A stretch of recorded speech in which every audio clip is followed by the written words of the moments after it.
I always tell people, like, the best financial advice I can give you, right, is not go make more money, not go invest in this stock, not go pay down this debt or buy this piece of real estate, right? It's take control of your current situation. Wealth building isn't about waiting, it's about taking wise action. Taking wise action is the key, not sitting back out of fear. And so I love the verse in Luke 16:10 that says, well, whoever can be trusted with very little can be trusted with much. The majority of times when people make mistakes with their finances, it's when they are making emotionally charged decisions. And the emotion that's mainly in the driver's seat when people make financial mistakes is fear. Avoid financial paralysis, right? Stop playing to not lose and instead start playing to win. And I bet you start attracting a better financial situation. Stewardship invites growth. Hi, I'm Justin Buonamo, and this is Wisdom is Wealth. Wisdom is Wealth is designed to give you guys practical insights, modern strategies, and even timeless philosophies around gaining wisdom in your life. The wiser we get, the wealthier we will become. This podcast really is inspired by the book of Proverbs in the Bible, which was written by King Solomon, who prayed to God for wisdom and as a byproduct became the wealthiest person to ever live. If he was still alive today in present day, he'd be worth $1.3 trillion with a T. Not because he prayed for wealth, but he prayed to God to give him wisdom. And as he grew wiser, as a byproduct, he grew wealthier, particularly financially, but not just stopping there, in every facet of his life. And in my own life, I have realized that the wealthier I become, it's truthfully just because I have become wiser in life. I'm gonna bring on guests that are incredibly successful, incredibly amazing human beings, and have an amazing financial wealth that they've grown for themselves, and they're gonna share wisdom on their life experience in totality in hopes that something becomes valuable for you to implement in your process, in your life, and in your journey, and see how wisdom truthfully is wealth. Welcome back to another episode of Wisdom is Wealth, and today we're talking about one of my favorite topics, particularly when it comes to money, which is the most effective way to eliminate your financial stress while increasing your financial blessings. And it doesn't really have much to do with making more money, landing that new job, or cutting expenses, though those things are important and can be helpful from time to time, but they're not the real solution. The real solution is stewardship, or managing what you currently have well to unlock blessings and next levels of your finances. And side note, the majority of people's financial stresses and anxieties usually are avoidable, and how they become avoidable, or how they can be avoided, is by just having a plan, aka managing your money well. Creating a plan to manage your money better decreases like 95% of your stress and anxiety when it comes to money. And that's what stewardship is. Stewardship is taking control of your current situation, no matter what it is. Right? The best thing you can do for your finances is step up and take control of your current situation, because it allows you to be trusted with more. And a lot of times, as mentioned before, it eliminates a lot of the unnecessary financial stress that you have. So if you want to improve your financial situation, it starts with stewarding your current resources to the best of your ability, because how you manage what's in your hands right now determines what you'll be entrusted with next. And so when we steward money well, we unlock greater financial peace, freedom, and abundance, positioning ourselves for increase in financial blessings. And to show you how powerful this principle is, I want to teach from one of my favorite passages in the Bible, which is the parable of talents. And it's taught in Matthew. And it talks about a master going on vacation and leaving his servants with talents, which were just a form of currency back in biblical times. He gives one of the servants 5 talents, one of them, the second one, 2 talents, and the third one, 1 talent. So he goes away and he comes back after some time, and when he comes back, Servant 1 and Servant 2 multiplied their blessings, multiplied the talents, and grew it into more, managed it well, and grew it into more. And the third one buried the blessings, buried the talents, and did nothing with it. And so when the master comes back, he rewards Servant 1 and Servant 2 and saying, amazing job, good and faithful steward, for managing your money well, managing your talents well, and multiplying it. And condemned the third one, or rebuked the third one, for not doing anything with his talents, for literally sitting around burying the talents, not utilizing them well, aka not managing them well. Not a big part of managing them well is growing opportunities, making the best of opportunities that God gives you. So that's the parable of talents. And as you can see, the people that are the two servants, individuals in the parable of talents that managed their money well, right, were rewarded for that. And the one that didn't was rebuked. So a couple of things come to mind here that I want to point out with the parable of talents. Number one, God gives according to our ability, right? And so a big part of how many talents that each one of the servants got, it was tied to their ability. Basically, what can they be trusted with? The first one had a lot of talents. It had a lot of, what's the word I'm looking for? I guess just proof that they can handle a lot, right? Or handle the most at least out of the three. And so he was given 5, right? And so they were given, the amount of blessings and talents that they were given were in accordance to their ability to be able to handle those blessings, right? And so this shows that God entrusts us with resources based on what we can handle. And that's so true with money. If you're not being trusted with more money, I bet you it's because you're not doing well with what you've already been entrusted with. And so application here on this is, instead of comparing yourself to what others have, focus on managing and multiplying what's in your hands already. I always tell people, like, the best financial advice I can give you, right, is not go make more money, not go invest in this stock, not go pay down this debt or buy this piece of real estate, right? It's take control of your current situation. Right? If you can't manage your current situation correctly, it's almost impossible for you to be able to be blessed with more. Right? And so that's the first thing, is recognize that God gives us blessings based on our ability, based on what we're deserving of, based on what we have proven we can handle. And so if we can't handle our current situation correctly, how can we expect God to be able to bless us with more? And so the second thing here is faithful stewardship leads to increase. It really does. It's not the reason why we do it. I always say this. I'm not preaching prosperity gospel here or saying that we should do these things that God is calling us to do because we want to be blessed financially, right? We should do these things because they're the right thing to do. But it's also okay to know that as a byproduct, a lot of times we are blessed with increase as a result of managing our current situation correctly. And so the first two servants in the parable of talents, they put their talents to work and multiplied them. Right? They doubled the money basically that was given to them. Wealth building isn't about waiting, it's about taking wise action. I always say, like, the middle class thinks that they're the risk adverse of them all. Like, they think that they are playing it safe, right? And taking no risk at all, right? By basically doing nothing, being very limited in the action that they take, right? And the risk that they take. And if you think about it, they're the riskiest of them all. Because if you're not taking risk, if you're not taking action, you're ultimately not managing your finances to the best of your ability, because you're not growing it at a rate that can have the best interest of you, your family, and everybody around you, right? It's when you do grow it in a godlike way. And so taking wise action is the key, not sitting back out of fear, right? And confusion is no excuse, right? A lot of times people don't make progress with their finances because they're confused. They don't understand the topic. They don't feel comfortable with it. They have fear around it. They were taught by the wrong person when it comes to it. And that's created confusion, which leads to inaction, which leads to no financial progress, right? Not an excuse either, right? And so we want to take quality action to multiply our money that we have been entrusted with by God.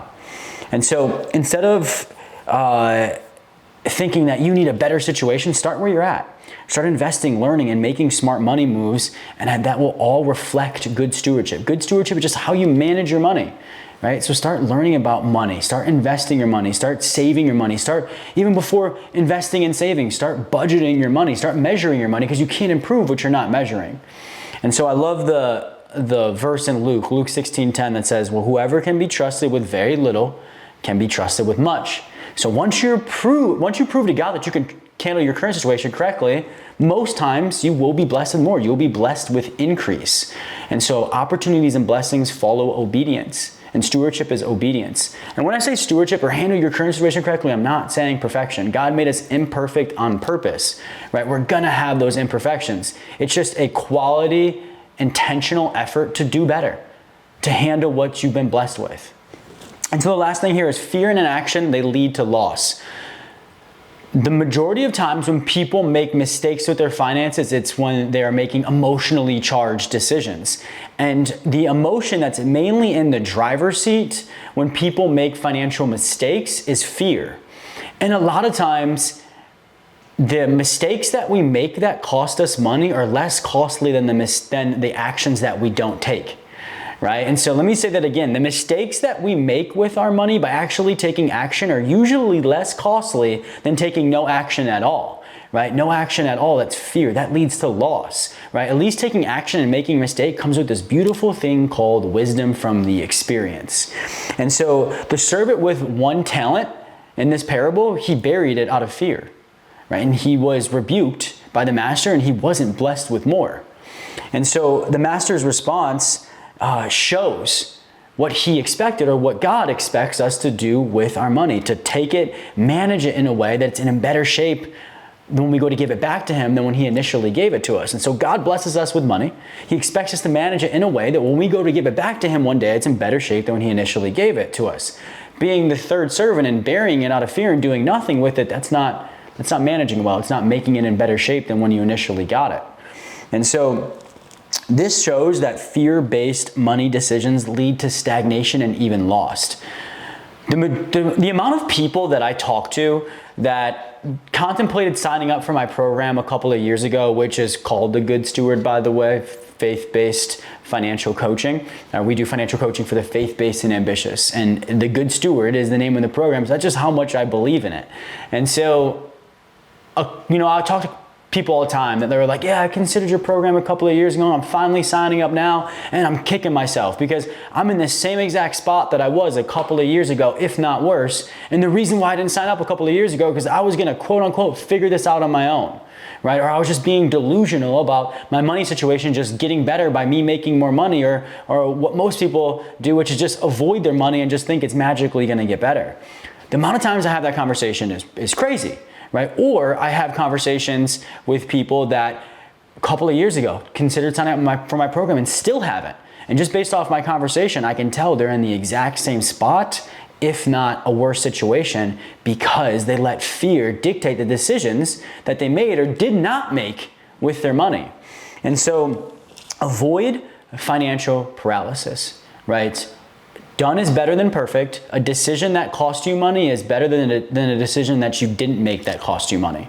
Right? And most times the decisions that we don't make are costlier because they don't come with the experience, right? Which you need experience to get your money in a better situation. If you've never been taught money before, you've never had good experiences with it, you never had an opportunity to actually sit down and learn how to grow your money and go act on that information, of course you're going to make some mistakes. When things start to become expectations, they're no longer problems, right? And in life, we ultimately get it right by first getting it wrong. So don't not make action out of fear. Avoid financial paralysis, right? Stop playing to not lose and instead start playing to win. And I bet you start attracting a better financial situation. And so a couple of things here to wrap up this lesson, right? If you want more wealth, simply put, we just must first manage what we have right now well. If you want a better situation, the key to attracting that better situation is just handling your current situation right now to the best of your ability. And so a question for reflection, and I asked this to a group of clients a couple of weeks ago in The Good Steward. I said, if God were to evaluate how you've managed your money so far, would he trust you with more? If God were to if God were to evaluate how you've managed your money so far, would he trust you with more? Right? And so when we create order in our finances through budgeting, saving, investing, and doing things to manage our money to the best of our ability, we attract more money. But financial chaos repels wealth, right? Money flows towards order, not chaos, right? When you are not in control of your money, you don't have peace around your money, you've got unnecessary stress and anxiety, you have chaos with your money, you're repelling wealth, right? I don't even have to look at your financial situation. If you just tell me that you're not handling your current situation correctly, you have chaos in your finances, and you're wondering why your finances aren't getting better, that's the reason right there, most likely, right? Which is good news because we know the answer, right? And we know the solution, which is stewardship invites growth, all right? And so that's what I wanted to drive home here today. The key to a better financial situation is stewardship, handling what you already have to the best of your ability to open yourself up to receive more blessings. Money flows to order, financial chaos repels wealth. And so stewardship will help you attract, sustain, scale your wealth and share your wealth to the best of your ability. So how do you do this? How do you steward your money better, right? I think first and foremost, you got to create a plan that helps you measure your money, save your money, grow your money, and give your money, right? Those are some amazing things that you should be doing with your money. Measuring it, AKA budgeting it out of strategy, not scarcity. Maybe a topic for a different podcast, right? A system that actually allows you to save money, a system that actually allows you to invest or grow your money, and ultimately a system that allows you to do all of those things while also giving your money. And so you need quality systems, right, when it comes to your finances. Easy, simple, effective systems that allow you to do those things that I listed. That's how you manage your money correctly. That's how you address your money, right? You can't avoid and neglect your money. Think about your money as a relationship. Would you avoid, neglect, disrespect, and ignore your significant other and expect to get best results in that relationship? Probably not. So why are you doing it with your finances and getting confused, and why you're not having a better money situation, right? And then the last thing, that's like the tactical bucket, the black and white bucket. I think you get best results with your finances and your stewardship when you can attack your finances from the black and white perspective, the strategic perspective, and then also like the emotional or the internal world, or what some people would say, the masculine and the feminine, the perfect blend of both, right? And so I always say your reality is a reflection of your behaviors. Your behaviors come from your beliefs, and your beliefs were formed from your traumas and experiences in life. And so one of the best questions I've ever asked myself, particularly with money, was why am I the way I am, and why do I do the things that I do? And so when you can ultimately start to answer that question, you can address things from a belief level instead of a behavioral level to get best results. Because your behaviors are just a direct reflection or a result of your beliefs. And so, yeah, you can manipulate behaviors over time, right, for short periods of time, but ultimately it's just going to fall back to the beliefs that are behind it. So if you have negative, limiting, fearful, scarcity thoughts around money and or your worthiness of it, we need to address those, right? We need to shift your mindset around money to ultimately start attracting better results. Because as you guys have heard me say plenty of times, your external wealth is just a reflection of your internal wealth. And so I wanted to talk about what stewardship is, why it's important, and obviously use the parable of talents from the Bible to explain the importance of it, the significance of it, especially from a biblical standpoint, right? We serve a God of prosperity, but the only cap that we put on the prosperity that God gives us is usually a self-inflicted one, because especially when it comes to money, right? How is God supposed to bless you with more if you can't handle your current situation correctly, right? Stewardship welcomes increased blessings. Financial chaos or neglect is going to repel the financial situation and life in totality that you want. And so, as always, I hope this episode was helpful, but a lot of y'all know what I do. I own a big financial coaching company called JFF, or Journey to Financial Freedom. We have a program called The Good Steward, which is financial coaching for the faith-based and ambitious. And we teach you how to manage your money correctly. We teach you how to be a good steward of your money, right? To decrease your unnecessary stress and anxiety and increase your opportunity while also increasing the financial blessings that you can attract. And so I'm very grateful to obviously have this podcast, have a bunch of clients, and go on a bunch of other podcasts. And so people are often asking me about money, is my point.